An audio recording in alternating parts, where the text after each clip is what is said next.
Welcome to the South by East podcast.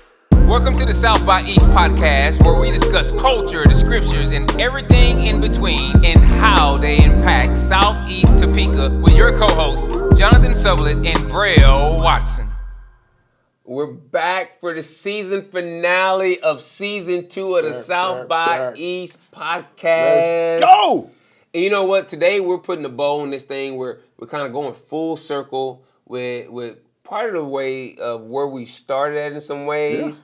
Yeah. And so, Braille, you're going to lean in today with a special conversation with one of our friends of the podcast. Why don't you tell us a little bit more about that? Oh, yes. I have the privilege today of sitting down with one Miss Jackie Counts. Now, Jackie is the director for the Center of Public Partnerships and Research. And if you're wondering, why have I heard that before? Because that's CPPR. They are the co-producers of this season of South by East. And so before we even got started, man, we sat down with that team and we were just talking about what this could be, what dreams we had and why we wanted to do this and how we wanted this to impact people. And so, man, they have done a phenomenal job of supporting us throughout this season, and we've been working hand in hand. And so I'm excited to get to sit down with someone from that team, and Jackie specifically, who really was thinking about the future of education, was really one of the people who introduced that idea of like, man, the future of education and the systems. And so I'm going to ask her some questions about transforming systems and what we could see and how we could get there. And I'm excited to hear another transforming story, man. I am also, man. Yeah. So why don't we go ahead and jump into it? Let's do it. We'll see y'all in the intersection.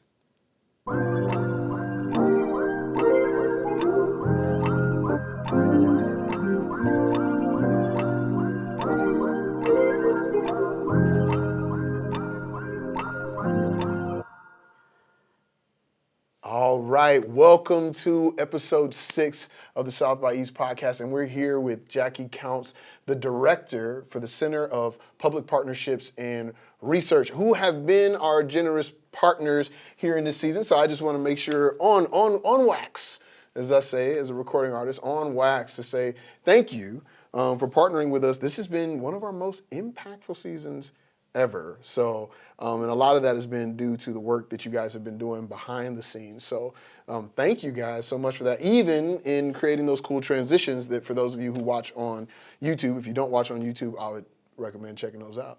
Those were created by CPPR as well. So, checking those out. But hey. Great. Well, thank you for the partnership. It has truly been our pleasure. And, you guys inspire, challenge us, and excite us all the time.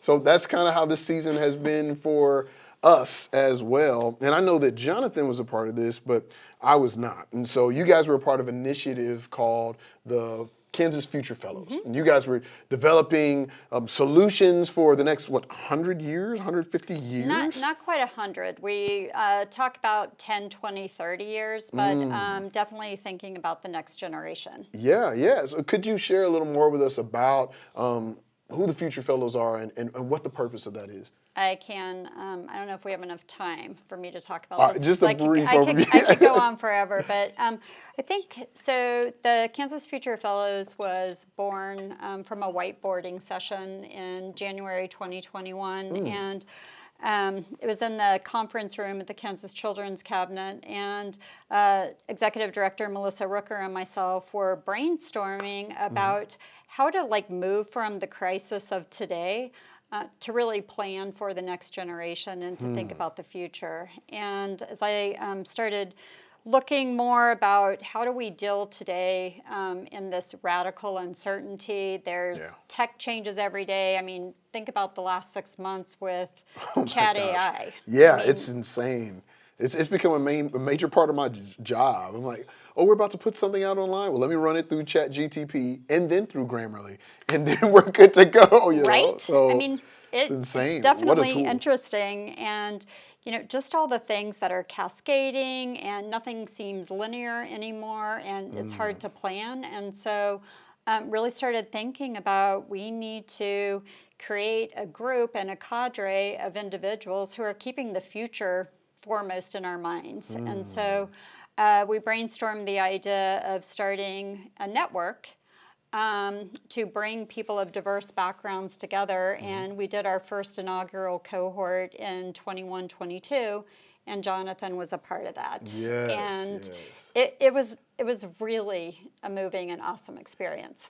Man, when you say that nothing is linear anymore, and I want to jump into some more specifically about education, but we started this season out really talking about futurism in our segment with Jake, and so that's become like kind of a main theme too of where the educational system is going. And so when you say that nothing is linear anymore, what do you mean by that?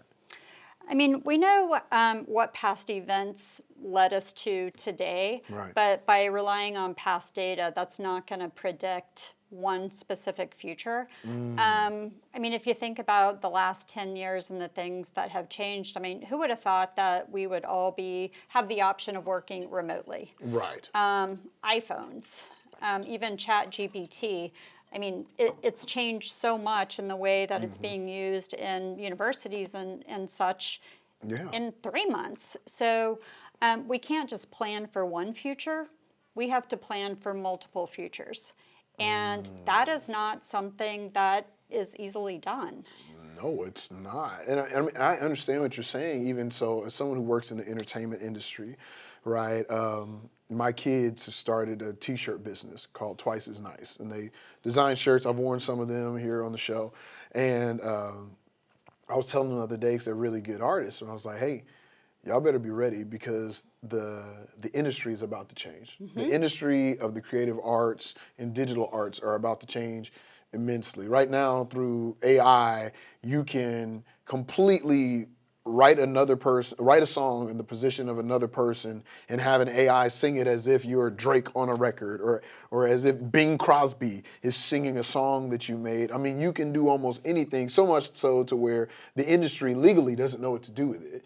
And the same thing happened when Napster came out, when we were selling CDs, and that's how labels got their money, and then artists went out on the road, and then all of a sudden CDs were no longer valuable because everyone could get all the music that they get that they need on the internet, which now that's something that is common. That's how the industry is built. But in 2000, it was not. And so it disrupted the entire industry. We started seeing 360 deals where labels would start taking a piece of everything that an artist got so they could recoup the money that they had before. You started seeing things in contracts where they're still taking money off of broken CDs that don't exist. And so all sorts of innovations and challenges were presented because of this change in industry, and no one could predict Spotify or even iTunes at that time. No one knew that these things would exist, right? So I completely understand what you're saying.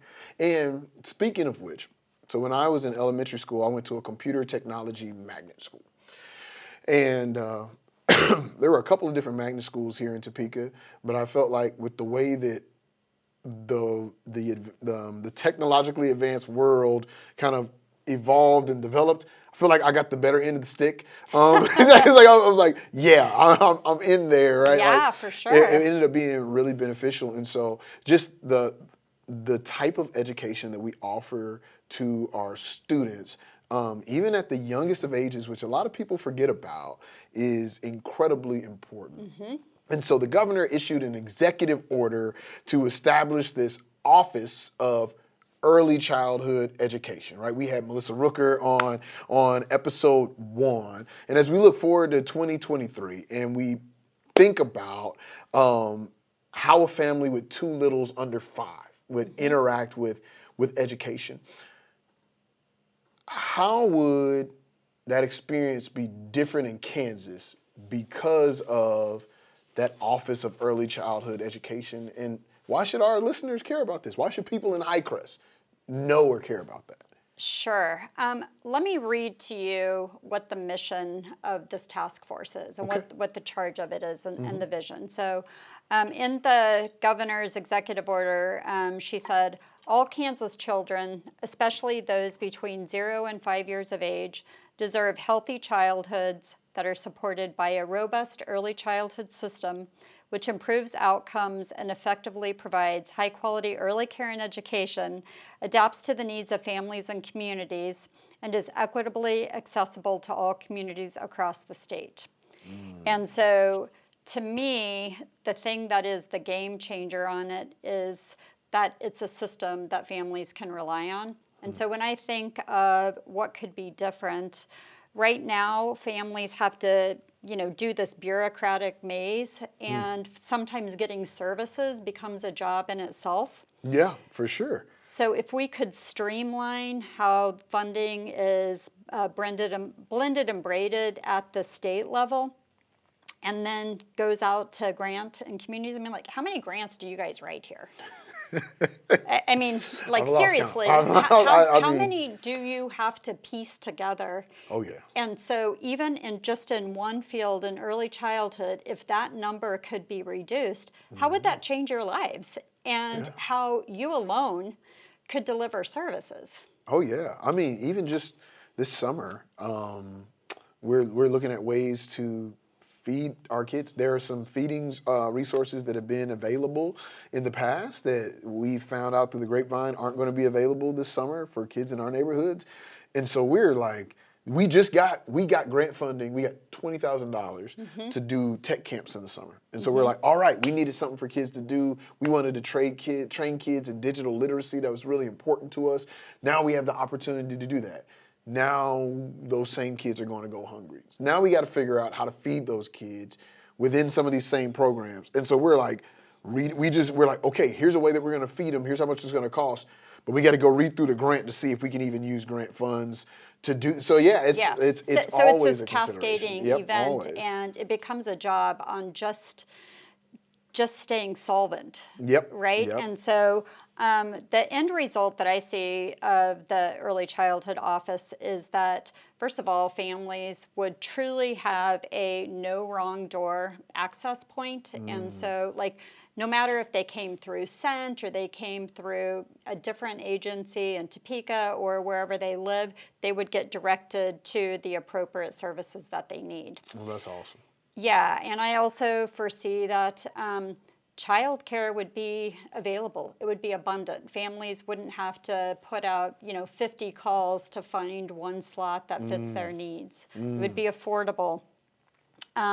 If they had a concern about their child's development, and just to, as parents, you're like, am I doing this right? And of normalizing asking for help.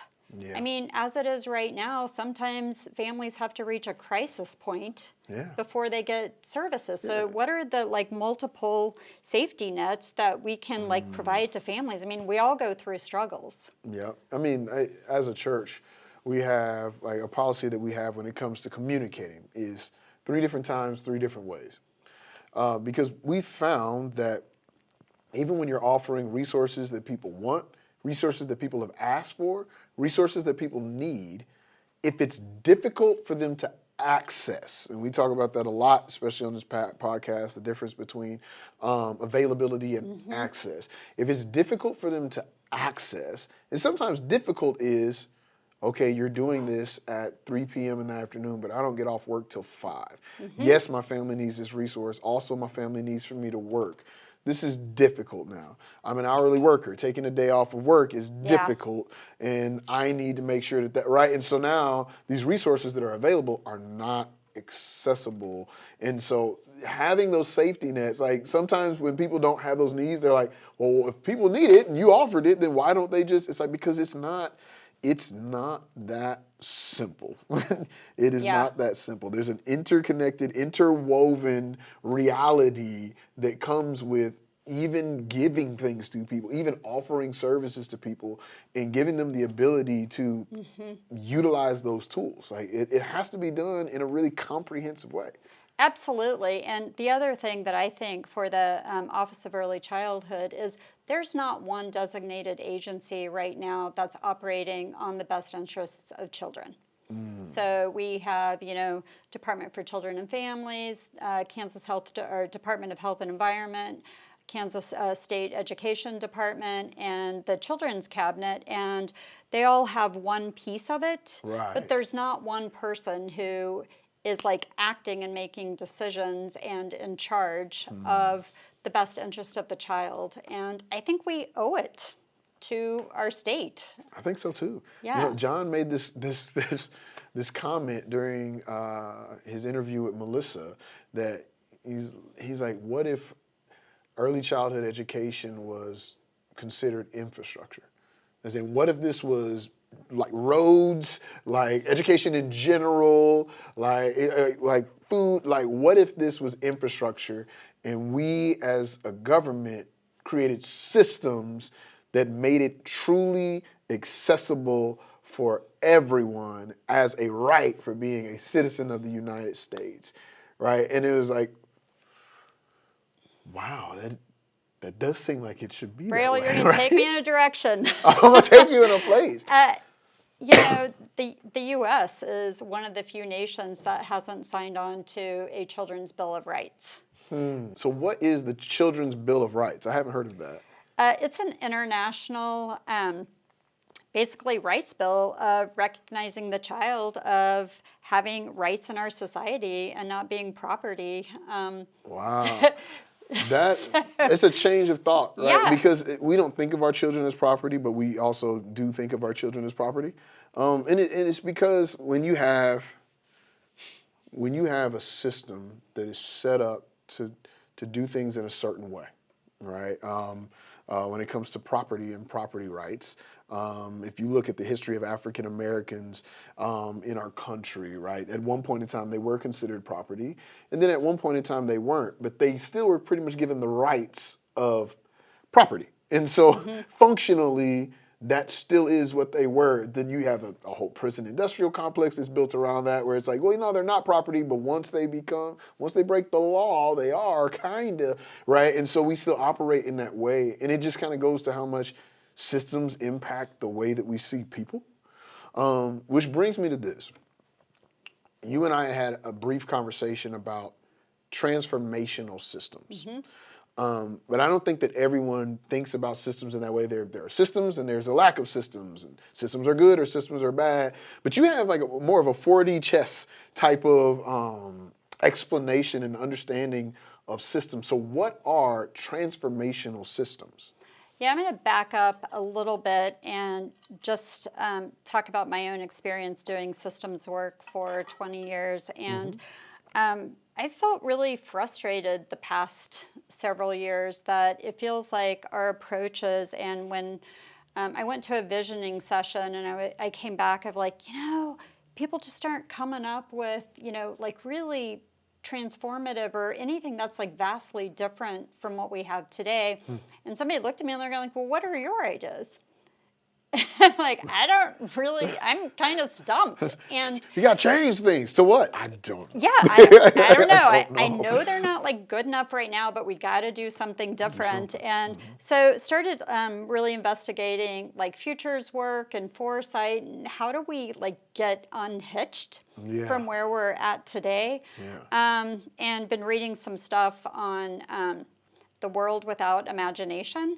And it's a book by Jeff Mulgan, and he's talking about that we have really gotten stuck in accepting what we have and really can't envision something that is like different from what we have today. And so I think about some of the work that we do, and have been asking questions about, are we optimizing and are we just making the system that we have a little less crappy? Because we need that, and we still need to be doing that work, but I don't think it's good enough for us.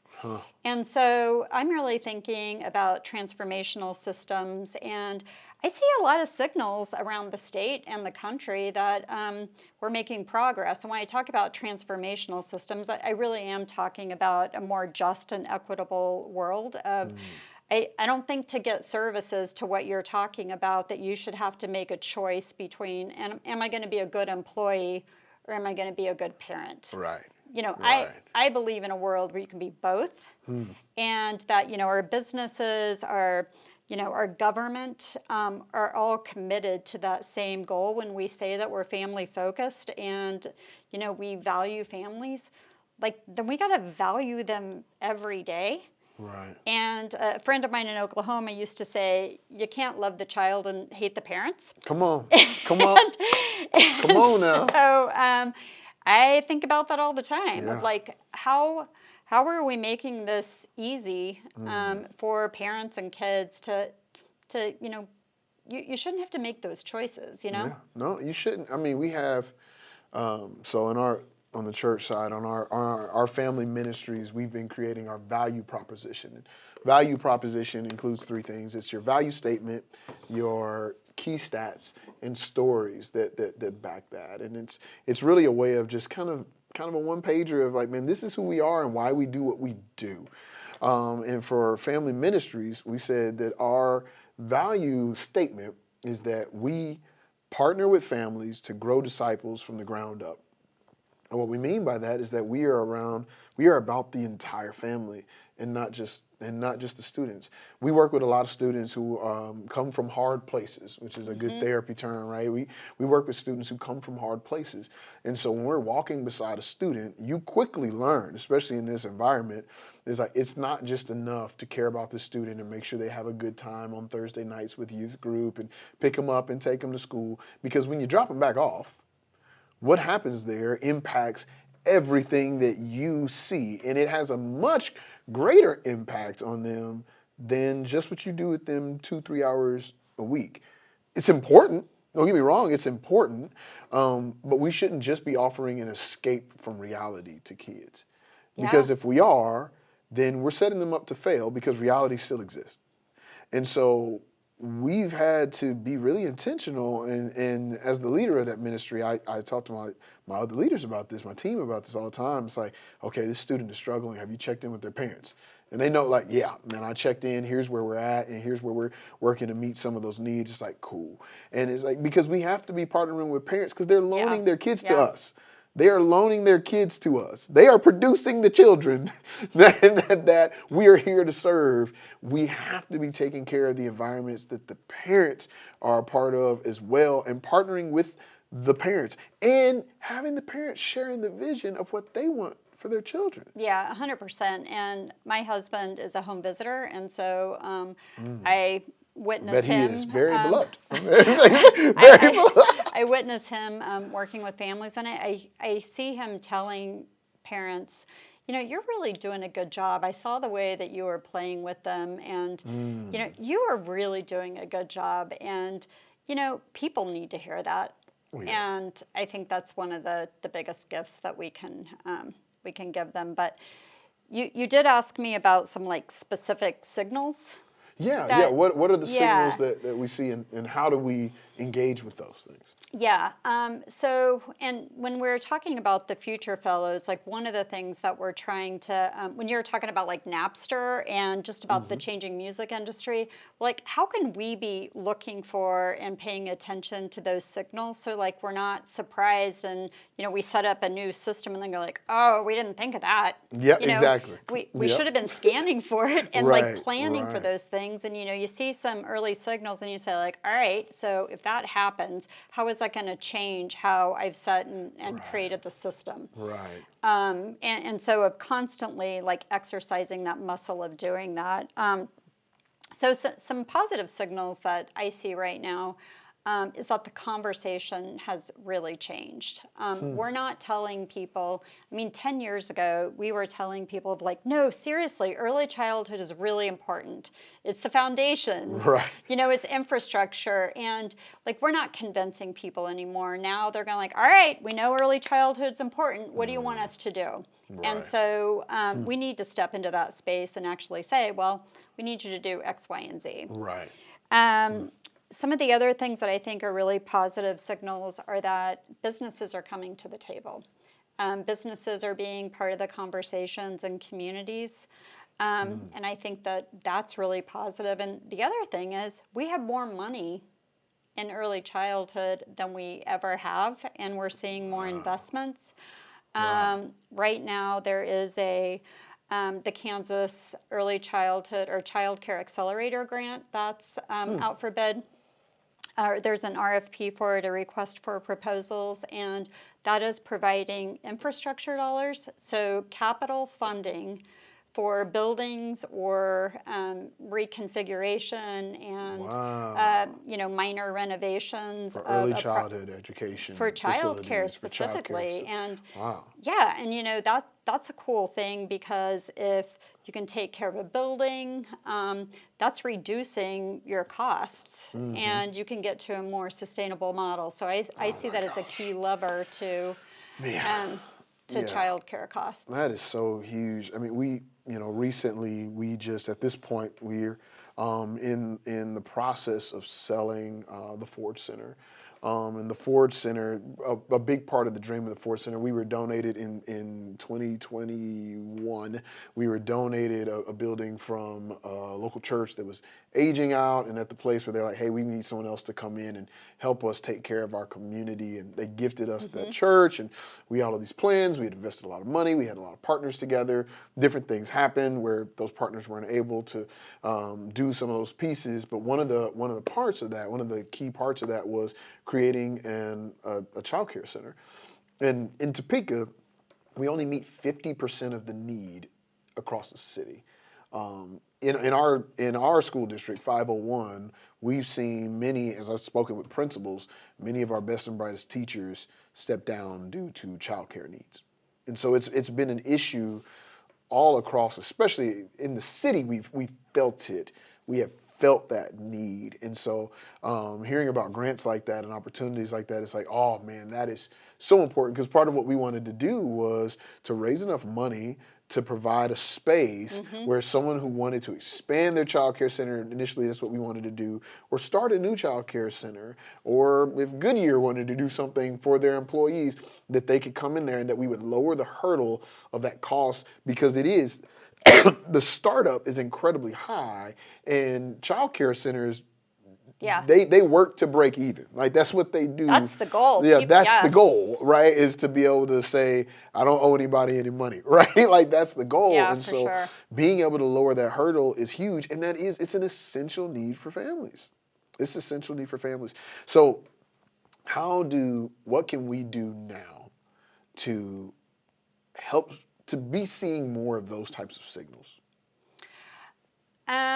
I think of just one of the things I do on looking for signals is I just like put in like future of childcare, future of social care, and first of all, I'm always watching for signals. One of the things this is a little deviation, but I think it's interesting. Okay. You were talking about AI earlier, right?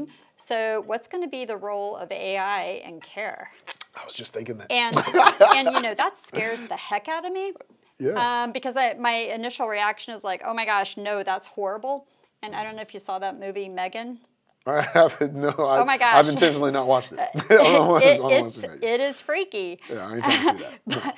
But I think the I saw thing Chucky. is, It's enough for me. I may not be for it, but it's coming. Yeah. And they're using AI in Italy and in Japan with elders for companionship, and so we have to definitely watch that. And I think that even with we need to just watch for the role of AI in early childhood and how it's going to play into education. So I think of like constantly watching for those types of signals.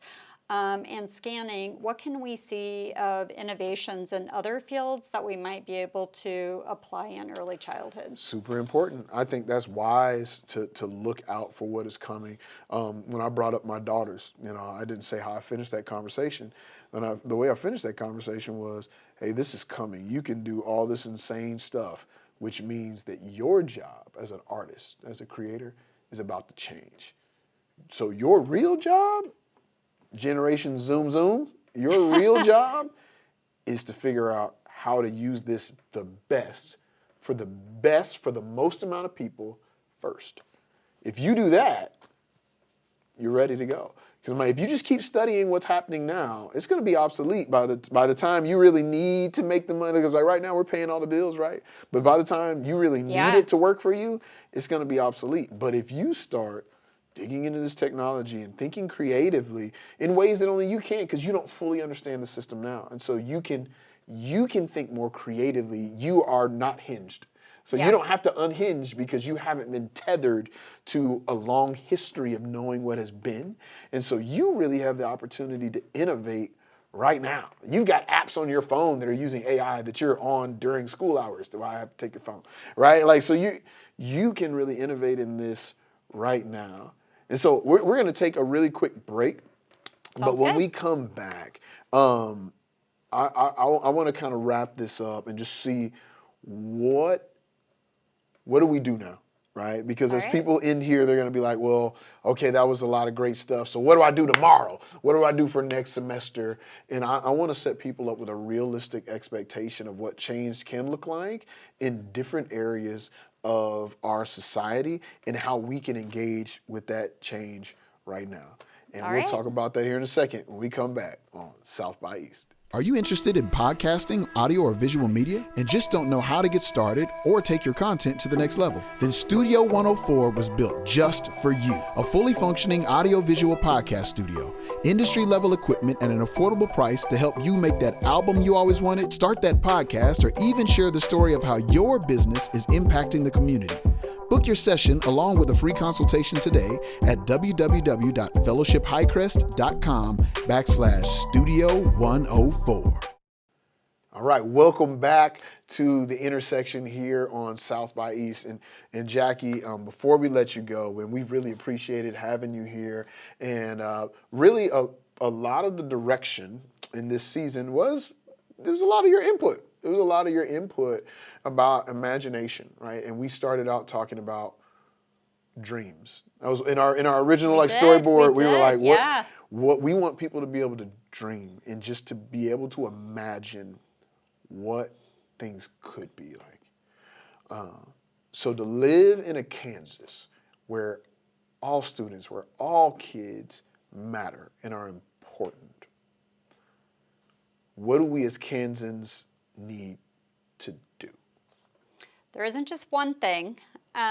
One of my favorite books is Ministry for the Future. It's a sci-fi book, and one of the lines in there is that the best plan B comes from the multitudes. And so I believe it isn't just one thing and one top-down strategy, but it's the collective. The communities around the state are really innovating and chomping at the bit to solve things. And I think the biggest thing that we can do at the state level is to create those avenues and to get out of the way, and to make the barriers easier for that. So that's one of the things that we talk a lot about. That's like a theme. I'm just reiterating, that's like a theme. Like when we had Frank Henderson on, Frank Henderson talked about one of the core pieces of being a good school board is listening to the community and coming up with a collective vision for the community. Jake talked about, well, we have to decide if we're going to fix the educational system or innovate the education. We have to decide who we want to be, what the story is that we want to tell. Like we've heard over and over again. Hannah talked about like, man, I don't really know what exactly we want for paras, but I know that we want something different, right? And so collaborating together, listening, and actually creating a vision for where we want to go. It seems to have been a theme. We didn't plan it this way. We just asked the questions, right? But it seems to be something that has come across. And so I just wanted to kind of affirm that as you say that of creating avenues for us to get out the way and to be able to listen. To be able to listen to the dreams of the multitudes, right? So I think that's good. So I'm gonna let you continue, but I was like, wow, I hope that you guys at home are catching that as you're following along with this season, that like a lot of the same themes keep reoccurring. Like we're learning something. right? We're learning something. Yeah, and I think it's also just so important. I mean, like, you can't then just on demand. It's like, all right, what should it be? What's the dream? Right, And right, what should we yeah. do? But we really have to. I mean, we need to rest and recharge, and it feels so like hard charging We need to right now. rest. I mean, everybody is like, we've all just been through this collective trauma Yeah. of the pandemic, and Yeah. so we're coming out of this now, and everybody's tired. Yeah. And Man, it's real. relieved but tired, but like, what can we do next? And so I think the big thing is to not put all our eggs in one basket. I mean, some of these things are like a kind of there's not a magic bullet. Sorry, I didn't write that plan out, but it really is. It's going to be those small steps. It's like starting those small ripples wherever we are. I think one of the things that we can all do right now is to try and become futurists in our own sphere. And if you just think about it with yourself of, go 10 years out and think about what a morning is of you waking up, where you are, what you're eating, what it smells like, what the light looks like in your room. And when you do these first person futures of thinking 10 years out, it opens up a lot of different avenues and, of planning for good and for bad. So I think of building that space into our lives. So that's kind of that's a lofty one, but it also just feels better. I mean, it's easy to get stuck into that despair of I can't change something, I'm just one person. So how can you unhinge from that and go a little bit further out? But so that's one thing individually. I think when you're talking about childcare and early childhood as infrastructure, I think we should include early childhood as a public benefit in economic development decisions. So, when they're considering if a project should get funded and get city economic development, I mean, in my hometown in Lawrence right now, early childhood isn't listed as a public benefit, and I think that we can do better as a field of articulating and feeding that in. We've got some people around the state who are already doing that in Western Kansas, which they're seeing great rewards. Yeah. And we've heard some great stories, even especially having Dr. Carell. I just cannot forget hearing about what he's seen, what he's experienced in his community through the work that they've been doing. Man, as you talk about this, my head always goes back to this place. It's been a while since I've done this research, but extreme poverty, despondent poverty is the word I was looking for. Despondent poverty. Studies show psychologically that people who deal with despondent poverty, that's the type of poverty where you literally don't know where your next meal is coming from, right? They say that psychologically it keeps you in a state of perpetual fight, flight, or freeze. Yep. You're perpetually in that place. And one of the symptoms or one of the realities of being in that place, right? Because it has a purpose. Fight, flight, or freeze has a purpose for us. But one of the realities of being in that place where your mind is constantly on alert and ready to fight or ready to protect is an inability to look at the future. Absolutely. It's an inability to look at the future. And so it's as you're saying this, I'm like, yeah, that's so true. And I also think of growing up in a home where we had $1,000 a month coming in, right? $12,000 a year. And how hard it was to think anything past layaway and Christmas, right? And so 10 years out, it's I always say that God held my hand all the way through college, because when people asked me what I wanted to do and where I wanted to be, I was like, I don't know. I didn't even say something snarky like alive. I was just like, and that's how I was all through school. Every day was hard enough. Every day felt hard enough, right? And so as I was thinking, I was like, man, how do we alleviate that, right? And I think some of that is through the services that we offer. Yeah. Like you said, You can't transform a system and be working in the system at the same time, but doing a great job of working in the system. Our paraprofessionals, our school board leaders, and organizations like CPPR, like they give some sort of respite and release for people. And I think that goes true as an artist. I think that goes true on the creative side as well. Yeah, we operate from hope theory, which is the belief that something can be different, and then having the agency to do it. And when you're talking about when your brain is having the cortisol shots that Yep. you can't think, if we can create that space and also create the agency for people to be able to think ahead, that offers a fourth pathway, which is freedom. And so there is some hope. There are some hope studies that say, if you have the choice of fight, flight, or freeze, and if you introduce hope and hope practices and the agency to do something about it, you can open up 2 additional pathways of freedom. That's powerful. Wow, Yeah. that's amazing. Yeah. Yeah. And that's why dreams, generations, that's why I think that this is so important. Like having these types of spaces where for an hour and 10 minutes, you can actually just think about like not just what it is and not always have to have an answer, but just opening up your mind to what could be.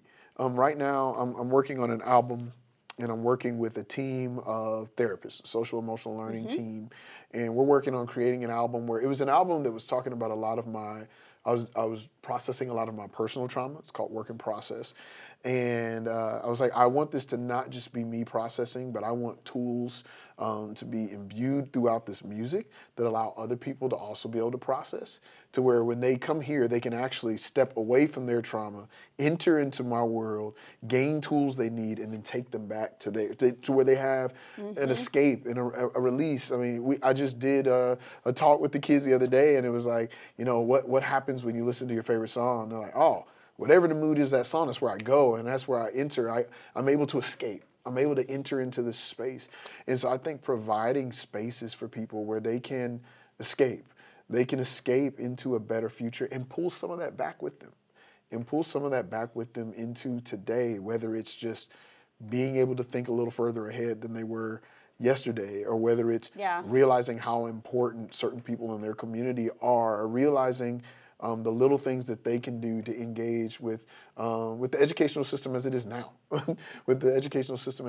or understanding about new resources that are out, like CPPR or the Kansas Children's Cabinet and the Dolly Parton Library, like Imagination Library, understanding some of those seen things that maybe you just didn't see before, and being able to say, okay, that's a bit of hope for me, and being able to open up those 2 additional pathways. Yeah, it's it's so pretty powerful. And I mean, I understand that it's a privileged position to be able to dream. Yep. And, but I don't think it should be. And Yeah. I think that, that's kind of what we're working for. Yep. I completely agree. And that's why I'm so proud to be a part of this. And man, we are beyond grateful to have had CPPR as a partner on this season, for us to be able to think about generations and dream of who we could be. And so, man, thank you so much, Jackie, for being with us today. And we're excited. I'm going to break this down with Jonathan, and we're going to close out season 2 of South by East here in just a few moments. Okay, thank you. It's been a pleasure. Absolutely.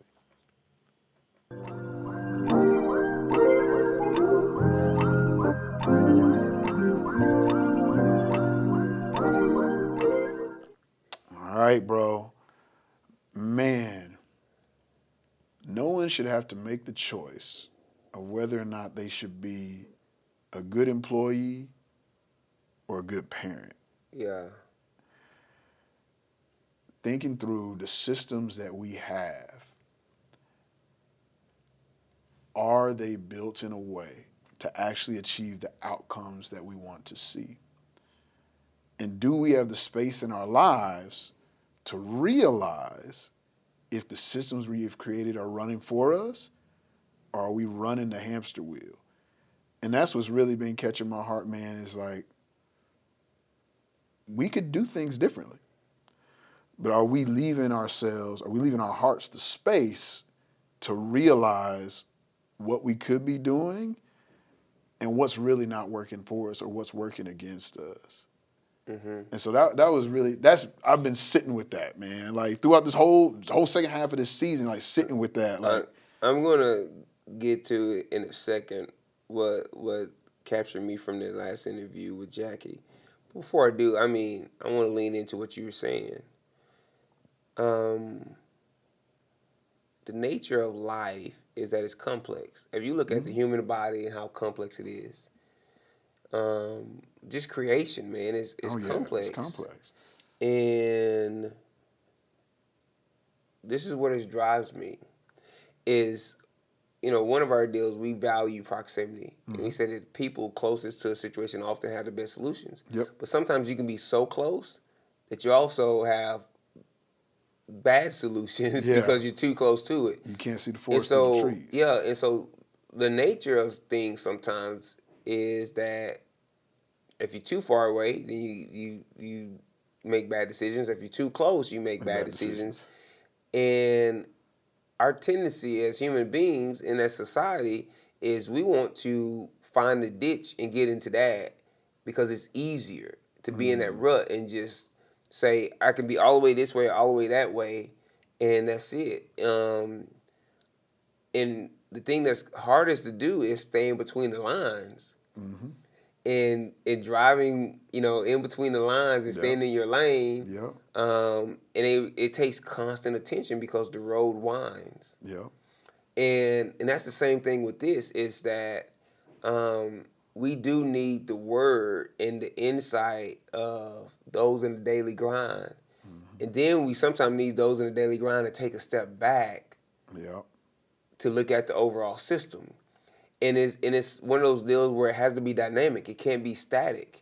That's one of the things I learned going through just the Future Fellows program, even as I was speaking with a lobbyist on some issues just this week. And I was saying the problem with a lot of our systems that were well-intentioned, not were, but are well-intentioned, is that the feedback loop is too slow. And the thing I talk about with a feedback loop, I used to be an engineer. And so what you'll have is, say you want to keep a tank at a certain level, and you have a valve on the pipe that lets out. You have a pipe that dumps water in. The way you maintain the level is you have something that measures level in the tank, and then that level on the tank corresponds to the valve, how fast it opens or closes, or how far it opens or closes. If you have a really slow feedback loop, your problem that you get into is the tank can run dry before the valve closes enough. Or it can open so slowly that you overflow the tank. And then at best with a slow feedback loop, you're constantly doing this instead of maintaining the level that you want in the tank. Right? And so it's like if you're cooking, right, and barbecuing, you want to keep your pit at 250 or whatever if you're smoking or whatever, 225, 250. It messes up the piece of meat if you're going from 350 to 150 and you're bouncing back and forth. You want to keep a steady temperature. The faster your feedback loop, the better you're going to be able to maintain what you want to maintain. A lot of our systems are so slow in putting feedback into the system that we're either overfilling or running dry. Or we getting bad feedback. That's what I'm saying. That's where, to me, and I'm going to let you get, because I know you have a piece that you want to hit on, but that is why community with those not like us is so important. Because most likely, if we're running in tandem, hand in hand, arm in arm, when I go into the ditch, you go into the ditch. I need someone who's out on the road, who's not carrying that, who's not in the ditch, to be like, hey, I don't know if y'all realize, y'all are in the ditch. And to call that out, I used to tell somebody, I was like, hey, fam, when you bring your problems to me and I carry your burdens, we're not actually carrying the same type of weight. Because for you, there is an emotional weight that comes with being in that situation that I don't have to carry. So when you bring your burden to me, I can walk and be like, man, I know that hurts and there's some trauma that's there for you, but all I see is this situation. So I can lift that a whole lot easier than you who's sitting under this pressing weight, even if I'm weaker than you are. And so having people that are not in the same place of life, that aren't the same income, that don't work in the same level, that aren't like, that is so important that our feedback is coming from varied places. But here's the deal. That is important because that's what we call noise in the signal. And if you don't like, if you have too much noise in the signal, then you get bad feedback, right? It distracts you from really measuring what you need to be measuring. Right. You're really looking at it. But even if you have like this clear signal, right? But you don't have the humility to make the change that's needed. And that's what I'm saying is you have to have a good feedback loop, and then you have to have the humility to make the change needed and say, you know what? We thought this was going to be a really good idea. And it might be a really good idea that it just wasn't time for, or you're not resourced for, or you're not equipped to carry out. And you say, we got to pivot right now. Got to pivot.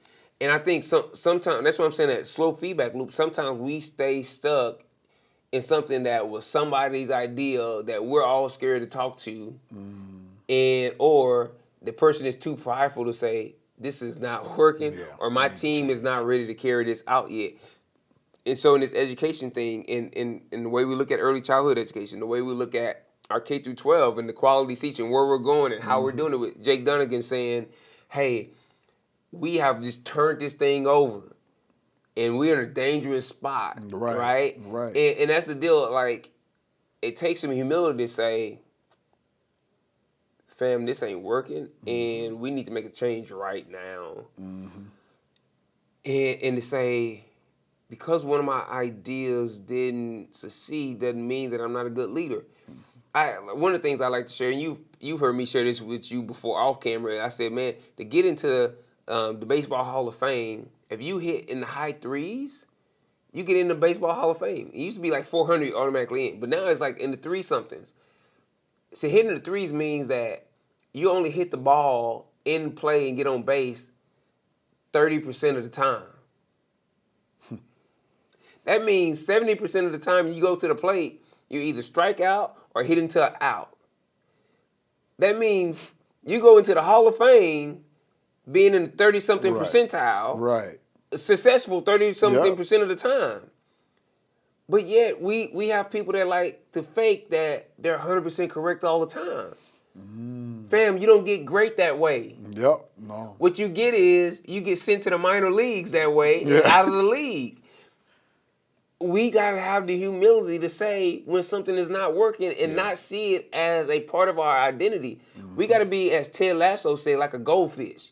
A goldfish is said to have the shortest memory of any creature on earth. Man, and so and so he's like, man, you got to be like a goldfish if you're going to be a good leader. You got to have a short memory. And I think we have lost that. So no, I agree. So what jumped out to you? I want to hear. Man, when Jackie said she's been reading this book about futuring and it's transformative systems, and it asked the question, are we truly optimizing the system, or are we just making the system that we're in a little less messed up? Less trash. A little less crappy. A little less crappy. and my deal is, man, we can even come out of this season of the podcast and just be working on making things a little less crappy. Making the paraprofessional's job a little less crappy. Making being on the school board a little less crappy. Making leading schools a little less crappy. Making early childhood education a little less crappy. So my deal is, man, like the goal has to be coming out of here after hearing these stories of saying we're not going to settle for a little less crappy. We're going to innovate and transform and elevate. And that has to be like the standard that we hold ourselves to, because as Jackie said, we are better than that. We are better than a little less crappy.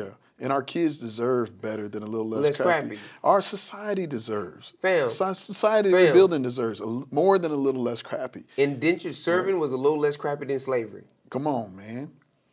Come on. Fam, we're walking out of slavery and selling for indentured servitude. Come on. Fam, no. I want my full rights. I want 40 acres and a mule. I want the whole deal. The goal has to be impact. What is the impact that we want to see from this system? What is the impact? And if we're not hitting that impact, this ain't it. We need a different plan. Like, we need to be driving for the impact, because what happens often is that when somebody sees something isn't working, it's like, oh man, we're turning out B- work. Let's turn it into a B+. I'm just gonna try and those are Band-Aid solutions. It's like I wanna drive towards the impact that I want to see. But I'll put it in simple terms. Do you want relief or do you want your situation to change? Come on, yeah. Sometimes, man, we can be so beat down in a situation, a relationship, a job, that we just say, man, if they just hire somebody else that takes some of my stuff that gives me a little bit of relief, then I'll be happy. If they gave me just 25-cent raise, then I'll be happy. If they put me at $15 an hour, That's enough. That I'll be happy. And that's really not a change. No. The culture is still the culture that you're fooling with. I mean, they still not valuing at the full value that you are. You still don't have say and agency in what you do. And so they just made your job a little less crappy. Right. And you gonna work for them for 25, 50 years in a gold watch in a situation that's a little less crappy, man. Yeah. That's what you settled for. But relief is a whole lot easier to get than real change. Real change takes a lot of work. You know, if me and my wife are not seeing eye to eye, it's easy to go buy something, take her out, have a really great night, and then when she says, like, man, we just haven't been getting a lot of time together, I'm like, yep, that's why I took you out tonight. And tomorrow my schedule is exactly the same.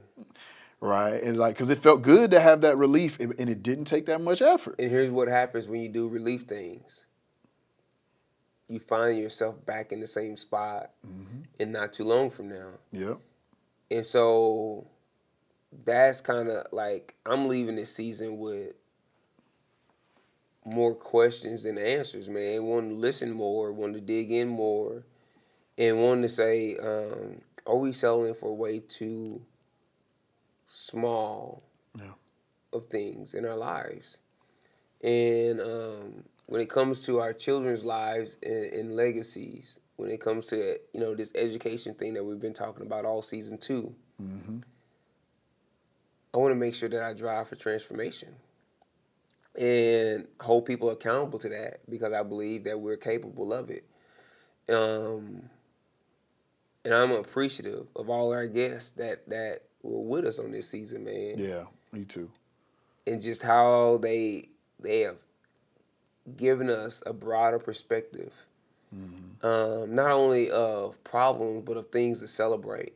Yeah, and I pray for all of those who have joined with us on this journey across these months and these 6 episodes, that it has been an opportunity, as it has been for me, to be able to see a better future. Yeah. And not to just chase release, because when you know what freedom feels like, nothing else will do, right? Nothing else will do. And that's why I think this is important, because when you have a quick release of relief that you can jump to whenever you want, you know what that usually looks like? Addiction. And I want to be free. I believe in some ways addiction is why the caged bird sings. It's the song of the caged bird. Let me say that. Addiction is the song of the caged bird. It's this desire to be free while you're incarcerated, man. I believe addiction is the song of the caged bird, man. Because you've had a taste of freedom, or you desire a taste of freedom, and all you're getting is relief. That's all addiction offers to you is relief. Relief. Hey, fam. it has been real this season as we've discussed and looked at this topic of education. We are already working in developing season 3. We're hoping to be able to launch that in the fall of 2023. We're excited to be able to roll that out to you in a while. Yeah. So probably midsummer something, we'll drop something and some hints of where we're going with season 3 once we get some more things locked in. But man, thank y'all guys for joining us in this space in the intersection once again on the South by East podcast, where we discuss the scriptures, culture, and everything in between. Have a good one. Peace.